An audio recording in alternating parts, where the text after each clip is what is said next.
Hello बच्चा party, कैसे हैं आप सब। देखिए अराउंड पिछले 2-3 डेज से क्या है ना, मौसम जो है राजस्थान में कुछ अच्छा नहीं है। बारिश का और आंधी का सीज़न चल रहा है, तो इसी के चक्कर में इंटरनेट भी कुछ अच्छे से काम नहीं कर रहा था। तो अराउंड 2-3 डेज से वीडियोस अपलोड हो नहीं रहे हैं प्रीवियस 2-3 दिन से। सो आज जो है वो मौसम काफ़ी क्लियर है और नेट भी अच्छा चल रहा है। तो हम लोग जो हैं अभी तक हमने 2 चैप्टर अराउंड कंप्लीट कर लिए हैं। मैट्रिसेस कंप्लीट हो चुका है, आप लोगों ने एनसीईआरटी किया होगा, और डिटर्मिनेंट भी अराउंड ऑलमोस्ट ख़त्म हो गया, थोड़ा सा बाकी है जो आज के लेक्चर में कंप्लीट हो जाएगा। और मैं कुछ नया चैप्टर है वो भी स्टार्ट करने वाला हूँ। आप लोग देखिए, फॉलोअप लेते रहिए, वीडियोस पूरे देखते रहिए। जो होमवर्क दे रहा हूँ वो ईमानदारी से कीजिए। अगर आप ईमानदारी नहीं रखोगे तो आपको बहुत दिक्कत आएगी। ईमानदारी से आप अपना होमवर्क कीजिए, पूरा लेक्चर देखिए और सुनिए। जो जो मैं वर्ड्स बोलता हूँ वो ध्यान से सुनिए, क्योंकि उन्हीं से जो है क्वेश्चंस बनते हैं। अब नया चैप्टर भी हम शुरू करेंगे। 12th का 2 चैप्टर ख़त्म हो चुके हैं। आप एनसीईआरटी करते रहना, और कहीं से भी अगर और ऑब्जेक्टिव क्वेश्चन मिले या अगर आपको रिक्वायरमेंट्स हो तो आप मुझे बता देना कि सर इसके रिगार्डिंग या इससे रिलेटेड मुझे ऑब्जेक्टिव या सब्जेक्टिव क्वेश्चंस और प्रोवाइड कीजिए। मैं आपको और क्वेश्चंस दे दूँगा, ठीक है ना। बट आप अपनी पढ़ाई कंटिन्यू कीजिए। घर पे फुल डे मस्ती करना भी अच्छी बात नहीं है, पढ़ाई भी कीजिए। 4-5 आवर्स तो आप लोग पढ़ ही सकते हो। 24 घंटे आपके पास हैं घर पे, 4-5 घंटे पढ़ लो, 19 घंटे आपके हैं। जो करना है करो, मौज मस्ती करना है, घूमना फिरना तो है नहीं अभी। लॉकडाउन में घर में रहो, सेफ रहो और अच्छे से रहो। तो आज का जो है लेक्चर वो आप पूरा अच्छे से देखना। होमवर्क टाइम से करो, आप लोग होमवर्क भेजना भी है आपको, और पेन कॉपी तैयार रखो। नोट्स बनाने आपको कंप्लीट। जब क्लासेस स्टार्ट हो जाएगी, जब रिज्यूम होगा, देन मैं आपको होमवर्क चेक करूंगा कि आप लोगों ने नोट्स बनाए भी हैं या ऐसे ही मौज मस्ती किए हैं, है ना। तो आप लोग एंजॉय करो, आज का लेक्चर देखो और नोट्स बनाओ, होमवर्क करो और खुश रहो घर पे। चलो, let's start the lecture of determinant, lecture number 6। So far we have studied lecture 5, and in the previous lecture we have mainly discussed about inverse determinant, inverse matrix, कि how to find inverse of a matrix or determinant। मैंने उससे theory based part जो है mainly करवा लिया। आज एक questions करवाता हूँ। फाइंड द इनवर्स ऑफ, एक डिटरमिनेंट दे दिया, मैट्रिक्स दे दिया आपको इसका क्या फाइंड करना है, इनवर्स। देखिए स्टेप बाय स्टेप चलेंगे। क्या पहले का काम कि आप इनवर्स का फॉर्मूला लिख दो। क्या होता है, 1 upon determinant of A adjoint of A, ये फार्मूला है ना। अब इजी काम क्या है कि आप डिटरमिनेंट निकाल लो। मैंने बताया था कि डिटरमिनेंट अगर 0 है तब तो आप बोल लेना कि इनवर्स एग्जिस्ट नहीं करेगा, और अगर डिटरमिनेंट 0 नहीं है तब आप बोलेंगे कि इसका इनवर्स एग्जिस्ट करेगा। अब डिटरमिनेंट आप किसके अबाउट निकालना पसंद करोगे, या तो फर्स्ट कॉलम या सेकेंड रो, क्योंकि उसमें एक 0 ज़्यादा है। एक बात आप हमेशा ध्यान रखेंगे कि जब भी आप इन्वर्स निकाल रहे हैं तब आप इसमें कोई भी ऑपरेशन यूज़ नहीं करेंगे। ऐसा नहीं कि सर मैं इसमें 0 ज़्यादा बना लूँ, नहीं, ये सब आप यहाँ पे नहीं करोगे। अगर सिर्फ बोले कि आप डिटरमिनेंट फाइंड करो, डिटरमिनेंट की वैल्यू फाइंड करो, तब आप लगा सकते हो। बाकी इन्वर्स में या कुछ और कर रहे हो तो आप कोई सा भी ऑपरेशन यूज़ नहीं करोगे, अदरवाइज आंसर गलत हो जाएगा। अब डिटरमिनेंट ऑफ ए मैं फर्स्ट कॉलम के अबाउट कर देता हूँ। तो 1 फर्स्ट कॉलम गया, फर्स्ट रो गई, तो क्या दिख रहा है आपको, 8 - 6, ये तो 0 ही है। फिर से +3, ये गया और ये गया, 3 - 4, ये कितना आ गया, 2 - 3 -1 दिख रहा है मुझे। आप इजीली निकाल सकते हैं, है ना। ये आ गया डिटरमिनेंट की वैल्यू। अब सेकंड क्या चाहिए आपको, सेकेंडली एडजॉइंट ऑफ ए। वो क्या होता था एडजॉइंट ए क्या होता था, कोफैक्टर मैट्रिसेस का ट्रांसपोज, AIJ का ट्रांसपोज। ये भी मैंने बताया था आप लोगों को। अब देखिए कोफैक्टर कैसे निकालते थे आप, AIJ = -1 की power I + j MIJ। MIJ क्या होता था, माइनर, और AIJ क्या होता था, कोफैक्टर, है ना। और इन सब से आपको क्या मिल जाएगा, एडजॉइंट। अब मैं एक एक करके बताता हूँ आपको। सपोज मैं फर्स्ट एलिमेंट का निकालता हूँ, A11। तो A11 आप कैसे फाइंड करोगे, A11 आप ऐसे फाइंड करेंगे कि -1 की पावर 1 + 1, और उसको एलिमिनेट कर देंगे, किसको, इसको। ये रो गया और ये कॉलम गया। पीछे क्या दिख रहा है, 8 - 6, यही दिख रहा है ना। तो ये आ जाएगा 8 - 6। ये +1 हो गया तो ये आ गया 2। सिमिलरली आप A12 में करके बता देता हूँ। ये क्या हो जाएगा -1 की पावर 1 + 2 और फर्स्ट रो जाएगी और सेकंड कॉलम जाएगा, है ना। इसके अबाउट फाइंड कर रहे हैं इस बार। किसके अबाउट? इसके। तो ये गया कॉलम और ये गया, क्या दिख रहा है 4 × 0 0 -9, तो 0 -9। अब आपको दिख रहा होगा ये -1 है और ये -9 क्या हो जाएगा +9। ऐसे ही आप सारे के सारे फाइंड कीजिए, अपने से कीजिए। ऐसे ही आप सारे के सारे जो हैं कोफैक्टर फाइंड कर लेंगे। ईजी है, सारा के सारा मैंने आपको निकालना बता रखा है। तो अभी देखिए आपको सारे के सारे कोफैक्टर मिल गए हैं। तब एडजॉइंट ए क्या हो जाएगा, इन्हीं कोफैक्टर का ट्रांसपोज। अब सारे के सारे कोफैक्टर आप यहाँ लिख दीजिए। 2 9 -6 0 -2 1 -1 -3 और 2। एक बार आप कैलकुलेशन चेक कर लेना, कैलकुलेशन में भी एरर हो सकती है, पर कैसे करना है सारा कंसेप्ट मैं आपका क्लियर कर दूंगा। अब एडजॉइंट आ गया है और डिटरमिनेंट भी आपका आ चुका है -1, है ना। तो अब ए इन्वर्स की बारी है। ए इन्वर्स क्या हो जाएगा 1 determinant of A into adjoint. Adjoint क्या होगा, इसका ट्रांसपोज। इसका ट्रांसपोज लिख देता हूँ मैं यहाँ पे। तो 2 9 -6 0 -2 1 -1 -3 एंड 2। माइनस को अगर आप चाहो तो अंदर ले जा सकते हो कि नहीं, ले जाइए, कोई दिक्कत नहीं है। तो ये क्या बन जाएगा -2 0 +1 बन जाएगा। -9 देखो मैट्रिसेस है तो माइनस सबके साथ जाएगा। -9 2 3 6 -1 एंड -2। ये क्या हो जाएगा आपका फाइनल आंसर। कोई भी प्रॉब्लम आप बेझिझक पूछ लेना, कैसे करना मैंने सारा प्रोसीजर बताया है। कि पहले आप एडजॉइंट से पहले भी आप डिटरमिनेंट निकालोगे। अगर ये 0 आ जाता तब आपको ये सब करने की ज़रूरत ही नहीं थी, बोल लेते कि इन्वर्स एग्जिस्ट नहीं करेगा, ख़त्म वहीं पे। अगर ये नॉन जीरो आ रहा है तो आप पहले एडजॉइंट फाइंड करना। एडजॉइंट क्या होता है, कोफैक्टर मैट्रिसेस का ट्रांसपोज। कोफैक्टर आप कैसे निकालते थे, -1 की पावर i + a और उसका माइनर। ये सब आपको सिखा रखा है। आगे चलते हैं। अब कभी कभार इस टाइप का क्वेश्चन आ जाता है कि अपने को इक्वेशन दिया रहता है और ए भी दिया रहता है और बोलते हैं कि इसी इक्वेशन का यूज़ करके आप जो है ए इन्वर्स बताइए। अब अगर हमें ए इन्वर्स वैसे ही निकालना आता है कि सर एडजॉइंट डिटरमिनेंट निकाल लूँगा, फिर एडजॉइंट निकाल लेंगे, ख़त्म कहानी। तो फिर ये इसका क्या यूज़ है। तो कभी कभार इससे करना, वो लोग बोलते हैं कि इसी से करके दिखाओ। पहले बोलेंगे कि वेरीफाई करोगे इक्वेशन सही है कि नहीं, तो उसके लिए आप कैसे वेरीफाई करोगे, a³ निकाल लेना। कैसे, a × a स्क्वायर भी आ जाएगा और a भी रख के LHS को RHS के इक्वल दिखा देना, वेरीफाई हो जाएगा। फिर बोलेंगे इसी का यूज़ कीजिए, use that the given equation and find the A inverse of that matrix. कैसे करोगे आप हमेशा ध्यान रखना कि उसमें हमेशा एक है ना आई लिखा रहेगा। आई का मतलब क्या होता है, आइडेंटिटी मैट्रिक्स, यूनिटी मैट्रिक्स, है ना।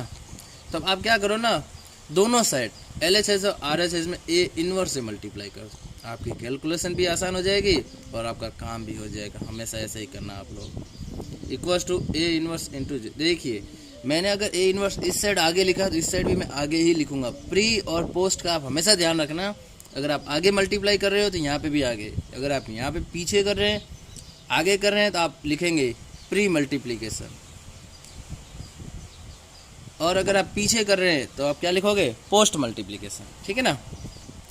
अब ये क्या हो जाएगा, ए इन्वर्स इंटू a³ और अंदर जाएगा -6 ए इन्वर्स इंटू a²। ये तो क्या है कांस्टेंट वैल्यू, तो बीच में लिखो आगे लिखो फर्क नहीं पड़ेगा। +9 times A inverse a -4 A inverse i equals to, ये तो 0 बन जाएगा। बन जाएगा कि नहीं बन जाएगा, बन जाएगा। अब देखिए क्या होगा ना, इसमें ए इन्वर्स इंटू a, पीछे क्या रहेगा a²। a³ को मैं ऐसे लिख सकता हूँ, a³ को ऐसे लिख सकते हैं। -6 time A inverse a into a लिख सकते हैं, a² को। ये क्या बन गया, a into a inverse, identity बन जाएगा 9i, और ये 4 टाइम्स a इन्वर्स। अब ये देखिए ये भी i बन गया और ये भी i, तो ये क्या रह गया, a² -6a + 9i equals to 4 times. अब यहाँ से आपको a इन्वर्स कैसे मिलेगा, 1/4 टाइम्स a² -6a प्लस, ये देखिए आपको a इन्वर्स की इक्वेशन मिल गई। कैसे मिला, मैंने आपको बताया कि आप हमेशा दोनों साइड a इन्वर्स से मल्टीप्लाई करोगे। अब आपके पास a है तो आप उससे a² निकाल लीजिए। a² कैसे आएगा, a इंटू a अब ए क्या है वो मैं वापस से लिख लेता हूँ, 2 1 1 1 2 1 1 1 2। इसको खुद से ही मल्टीप्लाई करना, स्क्वायर कभी मत कर लेना। ऐसा नहीं स्क्वायर बोला तो हर एक एलिमेंट का स्क्वायर करके आ जाओ, नहीं, मल्टीप्लाई करना है। तो मल्टीप्लाई आप इजीली कर सकते हो इसको इसके साथ। तो 4 6 ऐसे ही आप सारे के साथ मल्टीप्लाई कीजिए, कुछ इस टाइप का आ जाएगा मल्टीप्लिकेशन के बाद। अब देखिए आपको ए इनवर्स फाइंड करना है। 1/4 ए स्क्वायर आपके पास आ गया, क्या आया, पहले आप बड़ा सा ब्रैकेट बना लो, 6 5 5 5 6 5 5 5 6, ये आ गया ए स्क्वायर के आगे कोई है नहीं तो मैंने लिखा नहीं। -6 टाइम ए क्या था आपका 2 1 1 1 2 1 1 1 2, और प्लस टाइम से 9 टाइम्स आइडेंटिटी 1 0 0 0 1 0 0 0। बस अब 6 को पहले अंदर ले जाना, फिर इन दोनों को सब्ट्रैक्ट करके ये जोड़ लेना, ये तो आप कर सकते हैं इजीली। तो ये इसका क्या हो जाएगा, ए इनवर्स 1/4 आगे का आगे ही रहेगा। तब कभी कभार इस टाइप का अगर क्वेश्चन आ जाए तब आप वो वाला फॉर्मूला से नहीं करेंगे, कैसे करेंगे आप, इसी तरीके से करेंगे कि दोनों साइड ए इनवर्स से मल्टीप्लाई करेंगे और पावर कम से कम हो जाएगी, और आइडेंटिटी जो मैट्रिक्स था वो इसमें कन्वर्ट हो जाएगा इनवर्स में। कोई इशू है तो आप मुझे बताइए। आज के मेजर टॉपिक पे आते हैं, application of determinant and matrices. जो अभी तक 2 चैप्टर पढ़े हैं उनका यूज क्या, एप्लीकेशंस क्या, अनुप्रयोग क्या है। तो फर्स्ट जो है वो है consistency of a linear equation, संगति की जांच करना। वैसे हिंदी बड़ा अजीब है बट क्या है ना, कंसिस्टेंसी का मतलब क्या है कि जो 3 इक्वेशंस आपको गिवन है, लीनियर इक्वेशन होगा, यहाँ पे स्क्वायर स्क्वायर कुछ नहीं होगा, लीनियर इक्वेशन होगी, तीनों की तीनों लीनियर मतलब पावर 1 होगी। अब कंसिस्टेंट और इनकंसिस्टेंट 2 पार्ट्स होते हैं इसको। कंसिस्टेंट का मतलब क्या होता है, इनकंसिस्टेंट का मतलब क्या होता है, ये समझिएगा। तो यही इसका मेन यूज है। तो कंसिस्टेंट का मतलब होता है कि अगर जो लीनियर इक्वेशन गिवन है, अगर इसका सॉल्यूशन एग्जिस्ट करे, सॉल्यूशन एग्जिस्ट करे, और सॉल्यूशन में भी 1 हो सकता है और सॉल्यूशन मैनी हो सकते हैं, बहुत सारे सॉल्यूशन भी हो सकते हैं। अब 1 और मैनी सॉल्यूशन कैसे होते हैं, ये जब सॉल्व करेंगे क्वेश्चन तब आपको पता चल जाएगा कि 1 और मैनी का क्या यूज़ है। अगर सॉल्यूशन एक आए या सॉल्यूशन बहुत सारा जाए तो ये किस में आएगा, कंसिस्टेंट में। देखिए अपन ने जब लीनियर इक्वेशन पढ़ी थी, जो 10th क्लास में वगैरह पढ़ते थे ना अपन, ax + by = c, और a1 b1 c1, a2x b2y = c2, इस टाइप की 10th क्लास में हमने पढ़ी थी कि उसमें भी यही दोनों वर्ड थे, कंसिस्टेंट एंड इनकंसिस्टेंट। तो हमने बोला था कि जिनका यूनिक सॉल्यूशन आए या जो पैरेलल मतलब जो कोइंसिडेंट लाइन थे, मतलब एक के दूसरे ऊपर आ जाए, इन कोइंसिडेंट, तो इन दोनों को यूनिक का मतलब एक solution, coincident means many solution, और एक था पैरेलल, इसका क्या था, नो सॉल्यूशन। तो ये कुछ ऐसा ही है कि या तो एक सॉल्यूशन आ जाए या मैनी बहुत सारा आ जाए, तो कंसिस्टेंट सेम उसी के जैसा है कि यूनिक या कोइंसिडेंट। कोइंसिडेंट मतलब एक के ऊपर दूसरी संपाती लाइनें, तो उनका सॉल्यूशन कितना आता था, बहुत सारा, इनफाइनाइट। तो ये दोनों कंसिस्टेंट में आए थे, और पैरेलल जिसका नो सॉल्यूशन, दोनों पैरेलल जाती थी, मिलती कभी नहीं थी, तो ये आता था इनकंसिस्टेंट। कुछ ऐसा ही है कि जिसका सॉल्यूशन 1 हो या बहुत सारे हो, कंसिस्टेंट। नो सॉल्यूशन, कोई भी सॉल्यूशन आए ही ना, इनकंसिस्टेंट, खत्म। इनकंसिस्टेंट, नो सॉल्यूशन, सॉल्यूशन आना ही नहीं चाहिए, तो इनकंसिस्टेंट।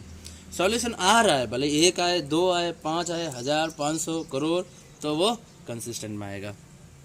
सॉल्व कैसे करोगे, सॉल्व करने का तरीका आप ध्यान रखेंगे। जो ए लिखा हुआ है, ए क्या है, जो ये गिवन इक्वेशंस है ना, हम इसको 3 मैट्रिसेस में ब्रेक करेंगे। ए जो लीनियर इक्वेशन है, इनका कोफिशिएंट लिख लो, इनका जो है coefficient, a1 b1 c1, x का यहाँ पे, y का यहाँ पे सब x के कोफिशिएंट, यहाँ पे y के, और यहाँ पे z के। तो x का यहाँ a1 है या b1 या c1 है ना। अभी आप यहाँ पे देखिए, अब दूसरा क्या है, a2 b2 c2, a3 b3 and c3 लिख दिया।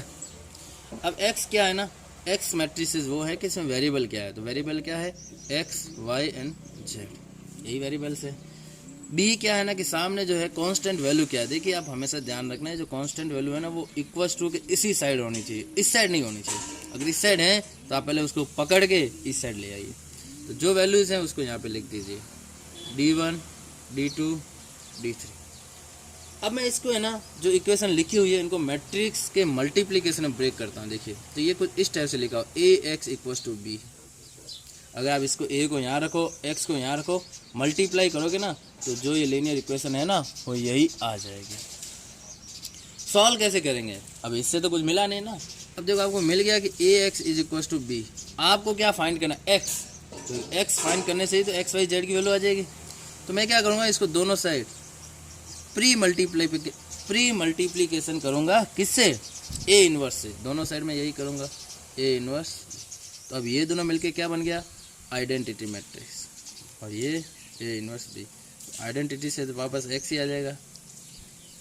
तो ये आपका क्या हो जाएगा? X का सॉल्यूशन आ जाएगा। अब आप A इनवर्स निकालना जानते हो, 1 determinant of A adjoint of A, ये आप जानते हैं ना। और B मैट्रिसेस आपको पता ही है। तो इसी तरीके से हम जो है इसको पूरे के पूरे सिस्टम को सॉल्व करेंगे। क्या करेंगे? पहले A डिफाइन करेंगे, X और B। मल्टीप्लिकेशन आपको ऐसे लिखना भी है, ये स्टेप नहीं करना है एग्जाम में, ये स्टेप नहीं करना है। ये लिख के सीधा ये लिखना है कि X is equal to A inverse B। A inverse आपको निकालना आता है 1 determinant of A adjoint A। इससे आपको इनवर्स मिल जाएगा और B के साथ मल्टीप्लाई करेंगे तो X मिल जाएगा। अब सब थ्योरी तो मैंने बता दी है, सॉल्व करके बताता हूँ। आपके बोर्ड एग्जाम में ये क्वेश्चन, इस टाइप का क्वेश्चन, ऐसा नहीं कि सर ने बोला था यही आएगा, नहीं, इसी टाइप का कुछ कोफिशिएंट अलग होंगे, बट ये क्वेश्चन 100% आपके एग्जाम में आएगा, 100%। तो आप क्या करोगे? मैंने अभी तक जो बताया, सॉल्यूशन नाम लिख लीजिए। ए क्या होता था? इनकी कोफिशिएंट का मैट्रिक्स। यहाँ पे एक्स का कितना है? 3, वाई का -2, जेड का 3, वेरी गुड। यहाँ पे एक्स का 2, 1, -1, 4, -3 एंड 2। देन एक्स मैट्रिक्स, वो तो वेरिएबल होते हैं, एक्स वाई जेड। कभी बार एग्जाम है ना ये 3a -2b इस टाइप से ABC में आ जाता है। तो आप एक्स की जगह क्या ले लेंगे? एक्स वाई जेड की जगह ABC लिख लेंगे, कोई फ़र्क नहीं पड़ेगा। एंड बी मैट्रिक्स क्या बन जाएगा? देखिए सब इक्वल्स टू के एक ही साइड लिखे हुए हैं, इक्वल्स टू के एक ही साइड लिखे हुए हैं। तो आप लिख दीजिए 8, 1 एंड 4। आ गया ना? अब AX is equals to B, we know AX equals to B। इसी से आप क्या बोलेंगे? X is equals to A inverse B। अब काम क्या है? B आपके पास है, आपके पास क्या नहीं है? A inverse. तो बस वही जो पढ़ा वही करना है। A inverse 1 determinant of A। सारे के सारे आप बोर्ड में स्टेप लिखोगे। अब आप क्या करोगे? डिटरमिनेंट ऑफ A निकालेंगे।